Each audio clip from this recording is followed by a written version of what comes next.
నీ చెలికత్తెలు నీ స్వరము వినగోరుదురు. ఆవిడ ఏమి చేస్తుందా? ఇప్పుడు నేనున్నాను, నేను ఏ పనైనా చేశానంటే మీరు అందరూ ఉంటారు, మీరు అందరూ చూస్తూ ఉంటారు, ఆనందిస్తుంటారు. కారణం ఏంటంటే మీరు నాతో ఉండలేను, మీతో ఉన్నాను. యేసుక్రీస్తు వారితో కూడా 12 మంది శిష్యులు కూడా చూస్తూ ఉండేవారు.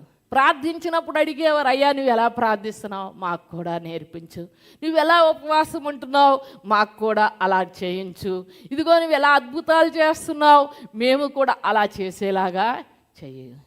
ఆయనతో వారితో ఆయన కలిసి ఉన్నారు.